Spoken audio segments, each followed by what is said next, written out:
안녕하세요. 주식유치원 야너주입니다. 5월 9일 월요일, 오늘도 오늘의 경제 뉴스 시작해 볼게요. 오늘 살펴볼 주요 뉴스 5가지는요. 먼저 첫 번째, 이번 주 증시에 영향을 미칠 주요 일정 살펴보고요. 두 번째, 어려워진 증시 속에서 여의도의 대표 주식 고수들은 1년 수익률이 어땠는지 살펴보겠습니다. 세 번째는요, SK스퀘어가 지난주에 공모를 철회했습니다. 이러한 뉴스가 남은 공모주에는 어떤 영향을 미칠지 살펴보고요. 네 번째, 미국의 금리가 올해 말에는 무려 3%가 될 수도 있다는 전망, 그리고 마지막으로 이러한 금리 상승기에 대출 이자 부담이 연간 32만원 증가할 거라는 뉴스까지 살펴볼게요. 첫 번째, 이번 주 주요 증시 일정입니다. 5월 11일 수요일에는 미국의 소비자 물가 지수가 발표되고요. 5월 12일에는 미국의 신규 실업수당 청구 건수, 생산자 물가 지수가 발표되는데요. 이러한 것들이 왜 중요한지 하나씩 살펴볼게요. 먼저 지난주에는요, 코스피가 2644포인트로 마감해서요, 한 주간 전주 대비 1.8% 50포인트 하락 마감했습니다. 시장은 여전히 고물가와 고금리, 고환율의 영향을 받고 있는데요.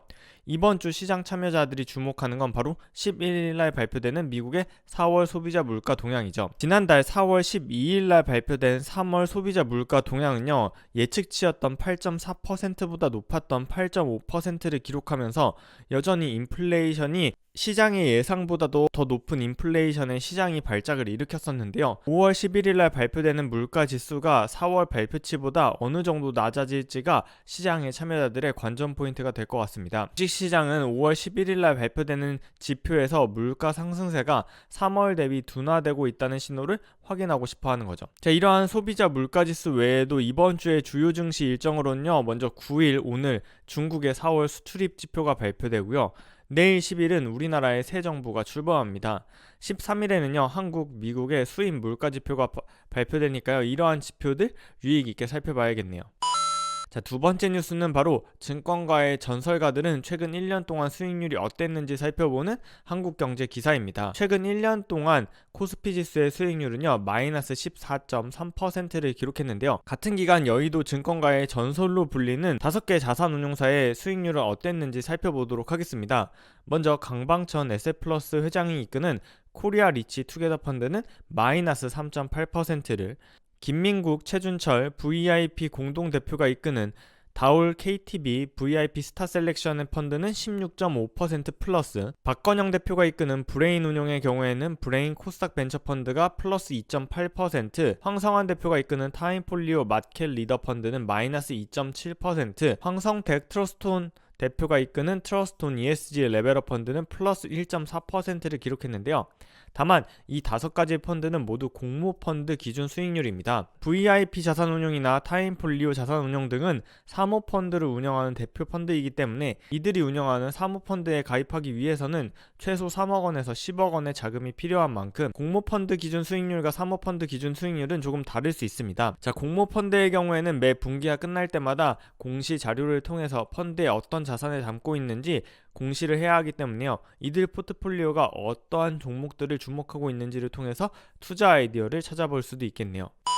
자, 세 번째 뉴스는요, 시장 위축의 SK쉴더스가 공모를 철회했는데 5월 공모주 시장은 괜찮을지 다뤄본 머니투데이 기사입니다. 지난주에 LG에너지솔루션에 이어서 올해 두 번째로 조단위 공모 규모였던 SK쉴더스가 공모를 철회했는데요. 시장 안팎에서는 기관 수요 예측의 주문이 경쟁률 200대 1 수준에 그쳤을 것으로 전망하고 있습니다. 자, SK쉴더스의 저조한 수요 예측 결과는요, 고평가 때문이라는 것이 가장 주된 이유인데요. 다만 시장에서는 올해 들러 확연히 달라진 시장 분위기도 영향을 미쳤을 거라는 평가가 있습니다. 즉, 올해 들어 코로나 이후에 풀렸던 유동성이 회수되면서 금리가 올라가는 시기인 만큼 성장주 또는 밸류에이션을 관대하게 주었던 예전 IPO 시장과는 현재 분위기가 많이 달라졌다는 거죠. 자, 이렇게 SK쉴더스가 공모를 철회하면서 5월 남은 공모주도 여전히 살얼음판을 걷는 분위기가 지속될 것으로 보입니다. 이번 주에 9일과 10일에는 원스토어와 테린페이퍼가 수요 예측을 진행하는데요. 자, 원스토어 역시 PSR 밸류에이션을 통해서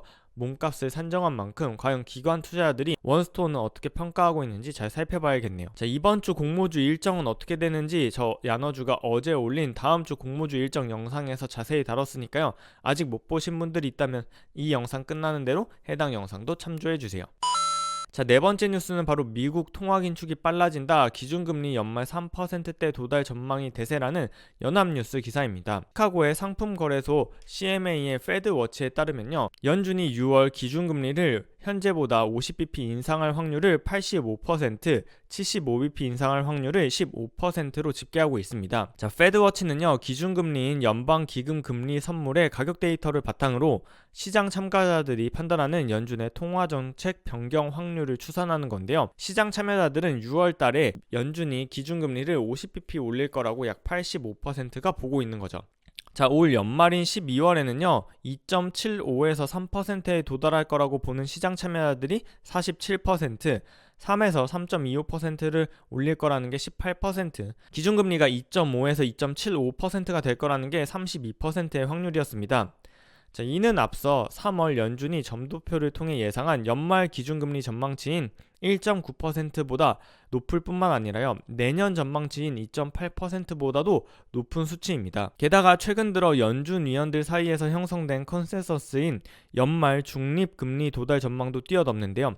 경기에 영향을 미치지 않는 금리인 중립금리 수준은 대체로 2.5%라고 평가받고 있습니다. 이러한 중립금리도 넘어설 거라는 게 시장 참여자들의 전망이죠. 현재 기준금리가 0.75에서 1%인데요. 이러한 기준금리가 연말에 2.75에서 3%가 되려면 올해 남은 5번의 회의에서 2%를 올려야 하기 때문에 시장 참여자들은 50bp 인상을 3번, 25bp 인상을 2번 정도 전망하고 있다는 얘기가 됩니다. 자, 이러한 시장 참여자들의 금리 전망은요, 제롬 파월 연준 의장이 이번 통화정책 회의 후 밝힌 금리 경로보다 웃도는 것이라서요, 시장 참여자들은 미국 페드가 인플레이션을 잡기 위해서 5월 FOMC 회의에서 밝힌 것보다 더 공격적으로 금리를 인상하게 될 거다라고 전망을 하고 있는 거죠.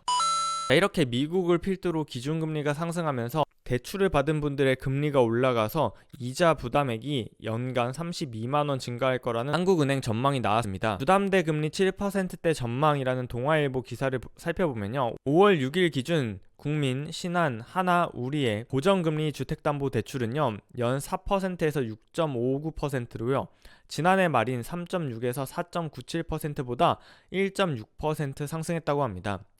이렇게 대출금리가 0.25% 혹은 0.5% 증가하면요, 가계의 연간 이자 부담액은 1인당 평균 16만 4천원 또는 32만 7천원이 증가할 것으로 한국은행은 전망하고 있습니다. 자, 문제는 앞으로도 기준금리가 지속적으로 상승할 것이 전망되는 만큼 전문가들은 이러한 금리 상승이 가파른 경우에 신규로 주택담보대출을 받는 경우 고정금리가 유리할 것으로 전망했고요.